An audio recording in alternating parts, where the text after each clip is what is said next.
Good morning. I'm still making my way back to Middlewich, having visited the Anderton boat lift. So that's what today's target is. Middlewich is about 3 miles dead ahead. There'll be 4 locks to go through, the first of which is a wide lock, and then I should be able to turn right onto the Middlewich branch of the Shropshire Union Canal, and from there on it's all new territory. Goodbye then to the lovely Croxton Flash, a beautiful spot where I could easily have spent several more days. Take care though, it's ever so shallow on the open bit, and a very unfortunate hire boat got totally stuck there the day before.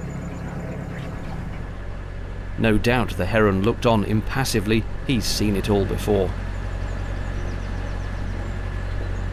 The local wildlife is largely having a nap, wise animals. More of nature's majestic creatures round the corner, swans with their offspring.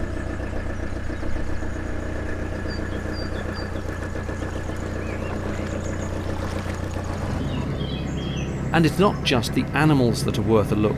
This boat has a veritable flower garden on its roof, like so many narrowboats do. Not me, alas. I am a destroyer of plants.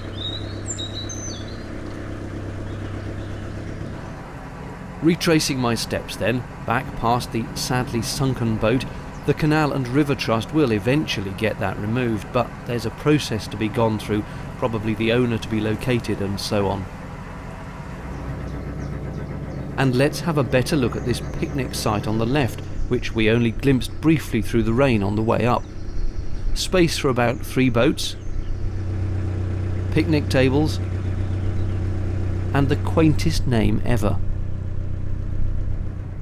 Here's the spot I moored at after coming out of Middlewich. Clearly popular, and no wonder, it's very peaceful. Treat of treats, a heron that didn't fly off when I filmed it. Back over the narrow aqueduct towards Middlewich. And just before the so-called big lock, there's a water point, so I stopped to top up the tank. This caused no end of confusion, with boats coming out of the lock who thought I was waiting to go in, and indeed would be, but wasn't right then and there, but eventually really was once the tank was full. Purists, and indeed the CRT, may fume at me for only opening one gate, but I swear I didn't bang the other one as I went in, so it's all okay, and a lot less effort.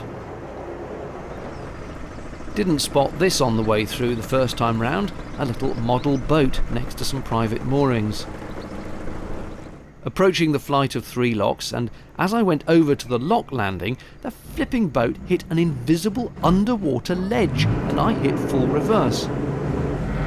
What is it with these wretched ledges? It's stupid to build a canal like this. Then, in the next pound, waiting for a boat to come down, the overflow was so strong I couldn't get the boat onto the lock landing on the right. I had to nonchalantly go left and pretend I'd meant to do that all along. Of course, there were people watching. Well, that is the 4 locks on the Trent and Mersey done that I do today. Next step is to turn right onto what is technically the Wardle Canal, I think, for about 100 yards. Then it becomes the Middlewich branch of the Shropshire Union, and there will be 2 locks to go through on that. Here we go then. I need to do a sharp turn under that bridge on the right. Unfortunately, you cannot in any way see if anything's coming out, so, like so much canal work, you just close your eyes and hope.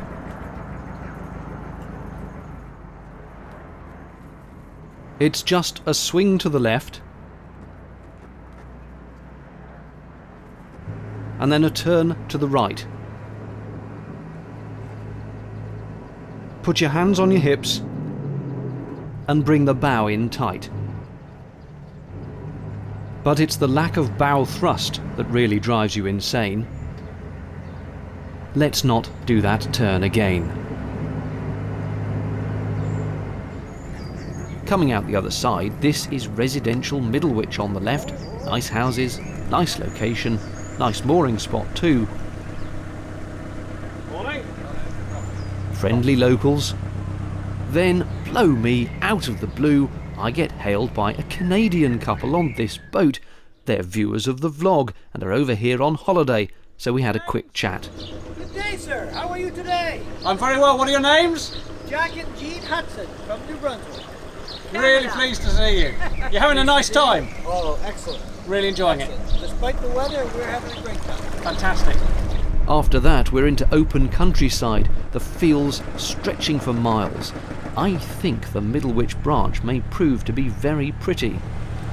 I'm going to do one more lock, and then it's loads and loads of miles of countryside, so I will stop there and just take it all in, I think. Conveniently enough, another boat was just coming out as I pulled up, so that meant the locks set my way and the gates open.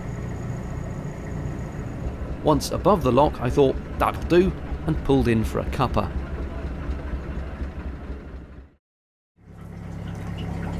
I had planned to stay there overnight, but the lock got really busy and the odd boat scraped against me, so I carried on. It was jolly windy, as you can tell from that flag, and not wildly warm either, but there was plenty to see, including these tiny narrowboat plant pots. The countryside was truly, truly lovely, really green. And the graffiti was philosophical, though whether someone spray painting a historic bridge appreciates the irony of their message is doubtful. You find a lot of 48-hour mooring sites along the Middlewich and, as I'd later find, the Shropshire Union. They're all at popular viewing spots like this, which has a lake visible through the trees. It looks better in real life than it does on the video, but they don't want people hogging the pretty bits, hence the time limit.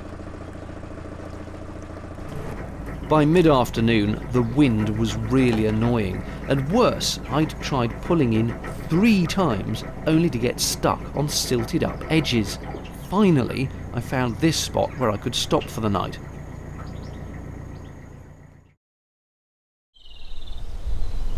In fact, I stopped for 2 nights, because as you can see, it's utterly glorious here. There was a bit of road noise in the distance, but it's largely countryside with a farm opposite and cows that came to stare at me. It was now about time again that I got some fuel, and to that end I'd arranged to meet a fuel boat, my first time doing this. The fuel boats trek up and down different sections of Canal, carrying diesel, coal, gas and other supplies for boaters. This is fuelboat Halsall coming towards me. Note how the truly practiced skipper can check his emails while driving through a bridge hole. I'd met him in Middlewich, and in the casual way that this is done, he'd agreed to meet me anywhere between there and Barbridge, where I'd turn onto the Shroppie. So Halsall pulled alongside and tied to my boat, then emptied several gallons of diesel from their huge tank into my rather smaller one.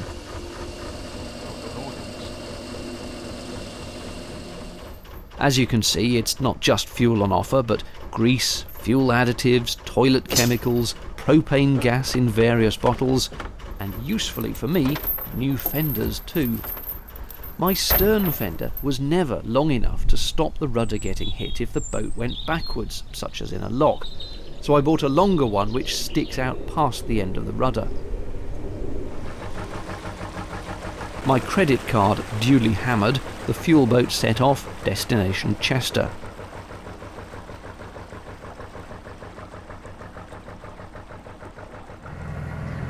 Soon enough I set off again as well, past fields of green and yellow. I was rather tempted by this, the ice cream, not the gifts, but wanted to push on, past more loveliness in the distance.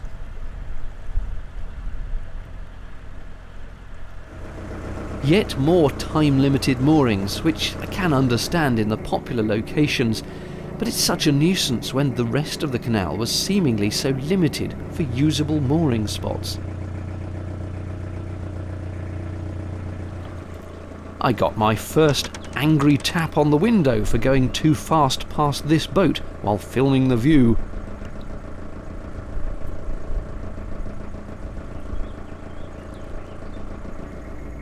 Karma got me back when I had to pause at this narrow spot to let another boat come through ahead of me.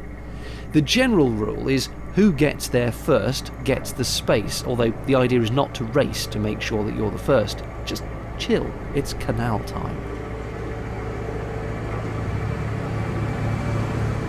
Those must be terrifying on a dark night.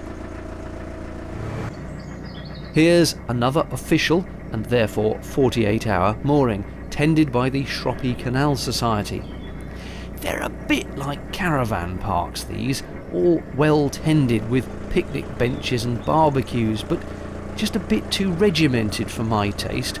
I prefer to just stop where the mood takes me, rather than have designated areas that you should pause in.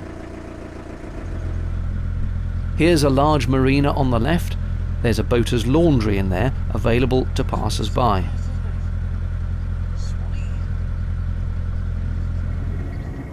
And then the first lock I've seen in a while. There'll be just one more after this before I get to Barbridge and the end of the Middlewich branch. As I head towards that final lock, some cows making good use of the water on this very warm day. The sun is so bright there's nothing for it. The shades have had to come out. Probably means it'll cloud over in a second. I've got one more lock to do and then I turn left onto the main Shropshire Union Canal.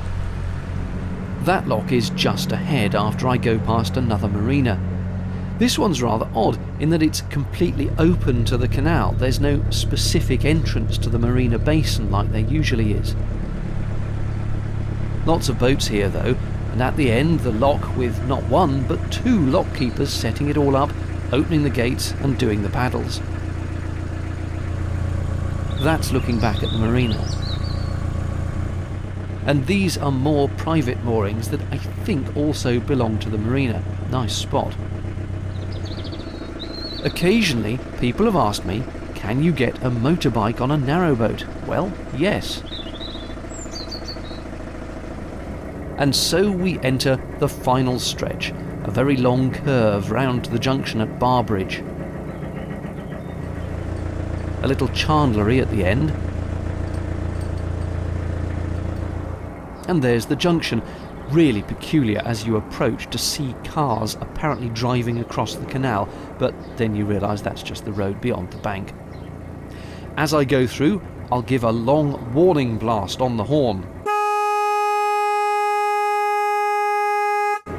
And suitably emboldened, it's a gentle push out into any oncoming traffic, hoping they're paying attention.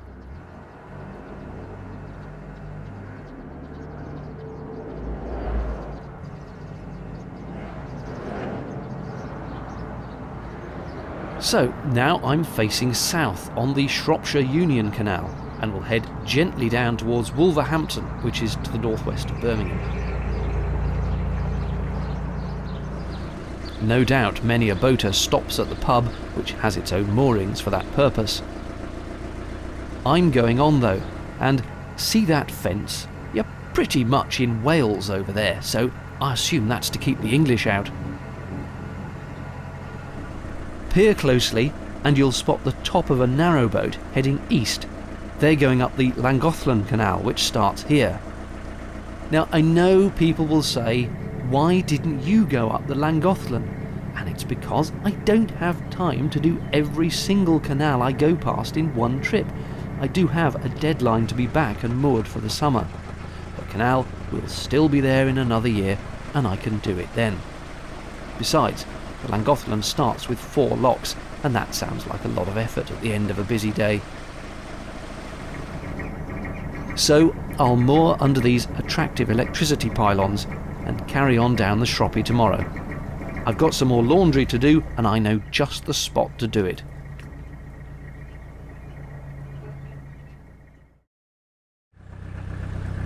Good morning. A little grey overhead, but it is supposed to be turning into a nice fine day. I'm doing the final push. It's only a mile and a half or so to Nantwich, where I should hopefully find a laundry, because it's that time again. Yes, Duck, that is what solar panels are for, standing on imperiously. Here are some horses. Some of them seem very tired.